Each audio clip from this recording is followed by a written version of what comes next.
usted tiene una zapatilla deportiva, más o menos, o una variante de ello, ¿no? Cualquier zapatilla deportiva que se vende ahora, de cualquier marca, sabemos que si son baratas, que es lo que tratamos de comprar, están hechas en unos países donde han pagado 5 euros. O les han dado de comer, o las han hecho a lo mejor, o con la ropa lo mismo, ¿no? En estas ciudades de los alrededores de Madrid, donde hay, qué sé yo, asiáticos metidos en un almacén sin salir de casa.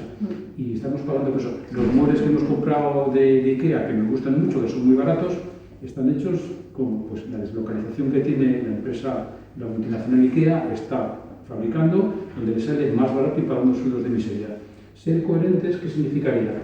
Que yo las zapatillas deportivas no me las compro, que yo el balón a los chavales no les compro, y al contrario, si me dicen, no, esta está fabricado en España, en una empresa que están pagando un sueldo digno a los empleados, un sueldo digno, y los impuestos y tal y cual. ¿Cuánto me costaría ese balón o esa zapatilla deportiva? No me la compraba, seguro, porque iba a ser mucho más cara. ¿Entiendes a lo que me refiero? Que digamos que la coherencia o la actitud personal coherencia es muy difícil porque estás en un contexto de todo. O sea, desde la comida que tienes, tomas una Coca-Cola, ¿qué significa eso? Estás pagando los impuestos de una multinacional que con toda la trayectoria que ha tenido de producto imperialista, etcétera, etcétera, etcétera. Vas así y es que es un sentido...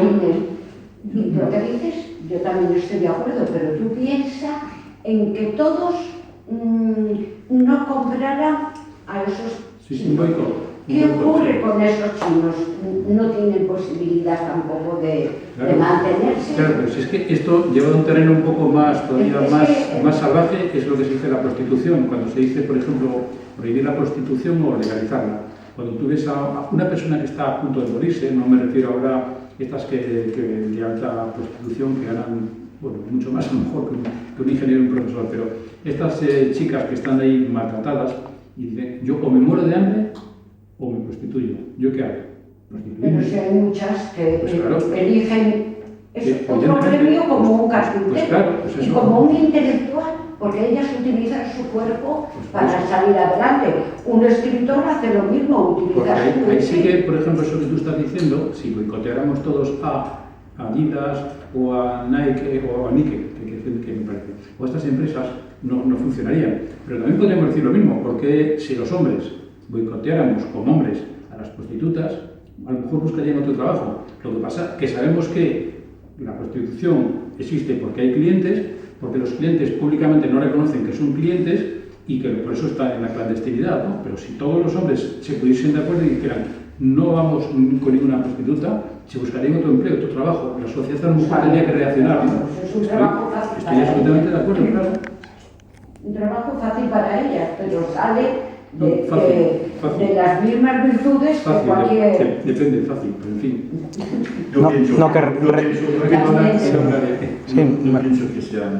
Me gustaría comentar una cosilla. Respecto a lo de los límites de la bondad y de la maldad, sí que hay un proverbio que dice que prefiero ser un hombre insatisfecho que un cerdo satisfecho.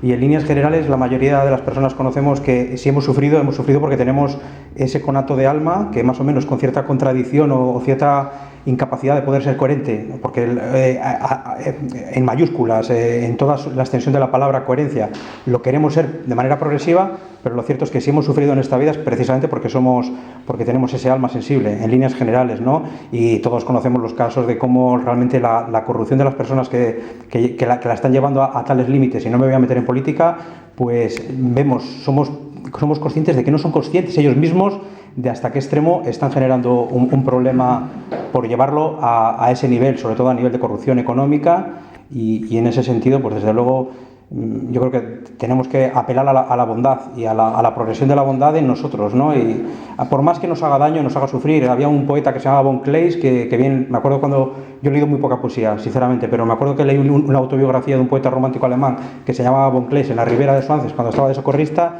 y me acuerdo que en el libro ya estaba vaticinando su propio suicidio, ¿no? Y dijo, tengo el alma en carne viva.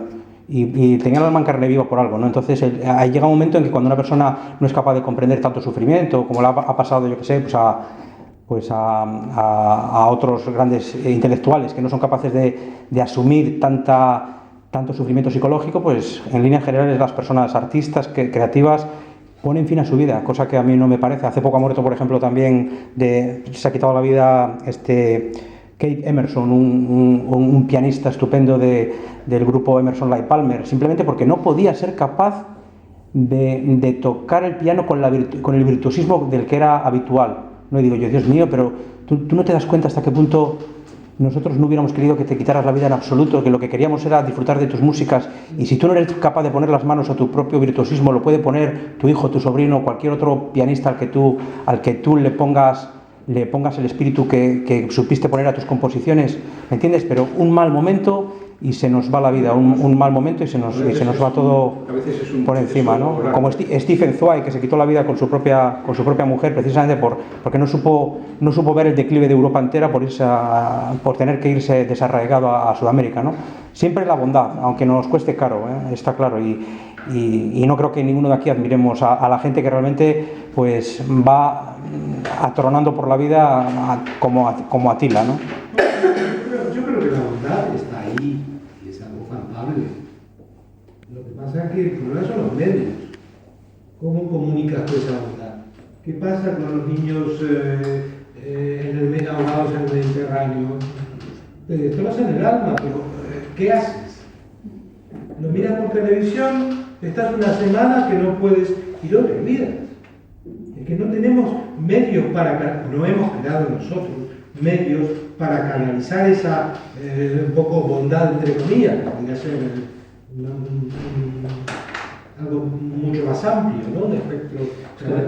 Además, sí se produce un problema que lo estamos viendo en España y en el mundo occidental, con el resurgir de las fuerzas conservadoras. Y es que si ahora mismo España, por ejemplo, tomase partido, el gobierno del país, con un consenso, por ejemplo, un pacto, no para presidente de gobierno, pero un pacto, por ejemplo, de cara a los refugiados o de cara a ayuda, ¿no? De PSOE, PP, las fuerzas del Parlamento, y dar una cantidad de dinero, hay mucha gente en España que se opondría, porque dirían que en una jerarquía de necesidad deciden primero que se dedique a cómo está España, porque en España hay mucha pobreza también, a que se ayudara a otra gente, ¿no? Es un poco lo que se ha dicho, exagerando y distorsionándolo con el trabajo, cuando dicen que vienen los extranjeros a quitarnos el trabajo. Yo creo que no, pero en fin, en cualquier caso, dice, no, primero vamos a arreglarlo de aquí. Ayer me decía un alumno mío en el centro de adultos de Santander, es mayor, en el centro de adultos, la gente de todas las edades, este hombre puede tener ya cerca de 60 años y es barrendero y le gusta mucho correr. Y ayer domingo ayer domingo en Santander hubo una prueba que era pues ayuda a los refugiados de Siria, entonces el que corría daba una cantidad y era para ellos, ¿no? Y él a mí me decía, me lo dijo varios días que me veía por la calle y dice, ¿fuiste a correr? Digo, no, es que no pude. Dice, y es que sí, está muy bien correr por Siria, pero ¿cuándo se va a hacer una prueba para correr por los de Santander? Que también en Santander estamos pasando necesidad, ¿me entiendes, no? O sea, que habría que hacer una jerarquía de dinero y decir, bien, ¿cuál es la prioridad? Sirios, no sé qué, no sé cuánto, pero también en España. Y en ese juego también de las contradicciones de qué es lo que somos, bueno, yo no sé cómo era como persona Emilio Botín, el muerto. Lo que está muy claro es que si este hombre llegó a donde llegó, ha sido con mucha corrupción, con muchos compraventa de cosas, los sobornos y demás. En cualquier caso, con muchos desahucios, ¿no? Cuando salga al centro Botín, ninguno de nosotros va a dejar de ir al centro Botín sabiendo que este hombre hizo la fortuna como la hizo, o los padres o los anteriores. En la Caixa, por ejemplo, ¿no? Por eso digo que la actitud personal al final entra en conflicto porque dices, o no miras o qué, porque es que te quedas en casa. Yo estuve repartiendo una anécdota, graciosa. Yo estuve repartiendo pasquines de Se Busca de Emilio Botín cuando estábamos con la etapa del movimiento antiglobalización y tuvimos, pero con bastante caradura, desde luego, con 2 o 3 amigos. Paco Torre, un señor mayor que es súper aguerrido, guerrero, se le ha muerto su hijo de un suicidio y el tío sí ha seguido luchando hasta el final y sigue escribiendo en un blog y todo, impresionante, y un amiguete, y nos dio el punto de repartir pasquines de Botín Se Busca, pero con la cara como si fuese un delincuente en aquel momento, ¿no? Y se la entregamos a Miguel Boyer, que se quedó asombrado porque estaba en los cursos de la Universidad Menéndez Pelayo, que estaba con otro amigo suyo intelectual, y dijo, y esto no sé qué, pero con corrección nos cogió el papel y tal. Y cierto que es lo que dices, ¿no? Las contradicciones las vamos a tener siempre, pero bueno, para algo bueno que haya hecho Emilio Botín tampoco vamos a perder, o sea, que haya hecho, bueno, aunque sea lavando el dinero, pues tampoco vamos a dejar de ir al centro por eso. Quiero decirte, hay un escalafón dentro del mundo de las incongruencias que podemos ir haciendo una ordenación del territorio del mundo de la incongruencia, pero yo particularmente, pues me costaría, a mí me genera esa sensación cuando voy cuando me introduzco en un entorno que es hostil a lo que a mí me causa sarpullidos, sinceramente, pero yo creo que iría porque el mundo del arte está por encima de toda contradicción, ¿no? Y es un mundo que prácticamente una especie de representación del paraíso en la tierra, el mundo del arte, ¿no? Como decía el filósofo Schelling, que es la representación de lo infinito en lo finito, y en ese sentido el arte es terapéutico, ¿no? Y nos tenemos que anclar en él. La apertura de lo invisible que tenemos en nosotros mismos lo hacemos visible. Eso es una variante de lo que el mismo Schelling creo que quería decir, expresar. Tenemos invisible nosotros y ese invisible vamos a buscarlo en mi trabajo y me pone invisible con lo mejor de mí mismo. Y en ese sentido, Antonio, se lo tenemos que agradecer, porque mira que montar es un acto quijotesco completamente haber montado una galería en Torrelavega, como podemos comprender, ¿no? Y en Villapresente. Y en Villapresente, pues lo mismo, quien la haya montado, desde luego. Él también, bueno, él participa también, ¿no? La galería sí, es quijotesco. Esto es como lo de Sabater, que decía aquello de todo lo que me pasa por haber leído al Capitán Trueno, ¿no? Referido a toda su lucha activista con el...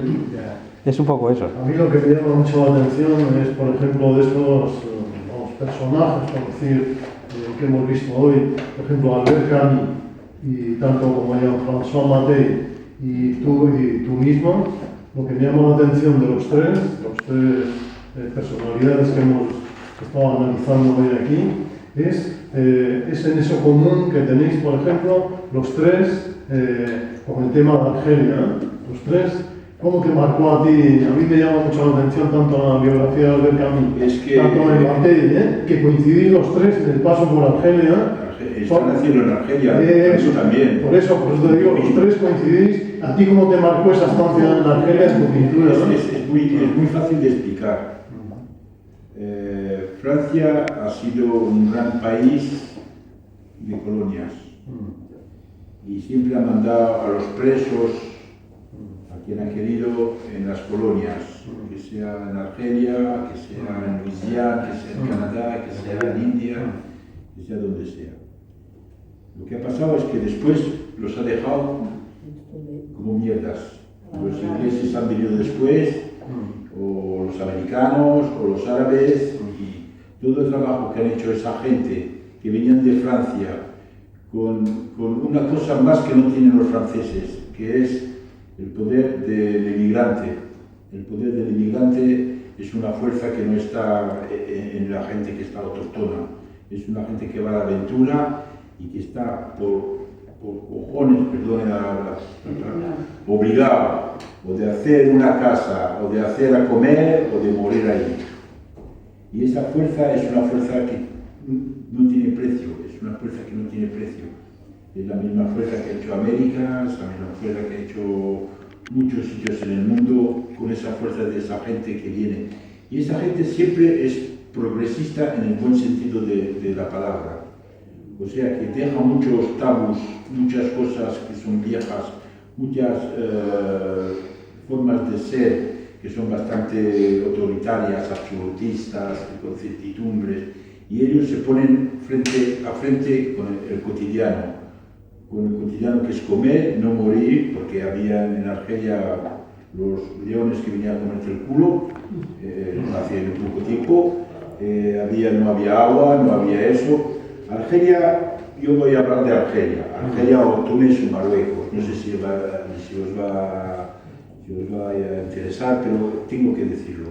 Argelia de toda la vida, o sea de 2000 años, ha siempre jodido el occidente, con los barbarescos, con los moriscos, con la Cervantes está empezando en Argelia, y siempre las caravanas de Venecia, las caravanas de Marsella, las caravanas de Valencia, estaban atacados por ellos. Un día han dicho, bueno, basta, y hay bastante que esa gente, porque ellos vivían así, en esos países vivían así, uno que trabajaba, un argelino, un tunecino, un marroquí que trabajaba y hacía su campo, cuando la cosecha estaba pirpa, venían 4 o 5, le robaban todo, lo mataban y es esa la civilización que tenían ellos sobre muchos miles de años. Y entonces han seguido ahí, han encontrado la América con la Provencia, el sur de Francia, España, el Mediterráneo, todo eso. Y yo he dicho, bueno, bastante. Y han ido los españoles a Orán, han ido a Almería, los franceses han ido a Argel hace 200 años y han encontrado, ¿qué han encontrado? Han encontrado piedras y leones que comían los culos. Y han hecho una forma de civilización que era un esquema de la occidental, pero no era occidental, porque la gente que había con ellos, los argelinos, pues trabajaban juntos. Sí, pero había los colonos que aprovechaban de eso. Y aquí no aprovechan los colonos que no tienen el mismo nombre de colón, pero que son las grandes empresas multinacionales. No te aprovechan de ti. Y todos esos colonos, porque ha interesado políticamente a un momento que había que dejar Argelia, que Argelia sería bien por su independencia, que la merecía, y todas esas chorrerías que son una tontería nuestra, porque en 1962 ha habido la independencia de Argelia y hace 15 días hay una patera con argelinos que estaba ahí y hace 15 días y hace un mes. O sea que esa independencia que ha tenido en 62, ¿dónde está? Porque Argelia es muy rica, tiene mucho gas, tiene mucho petróleo y tenía un país hecho. ¿Y dónde está que la gente están todos en Francia? ¿Dónde está? Así que tenemos esa visión de esos refugiados que han hecho un país y que nos han tirado.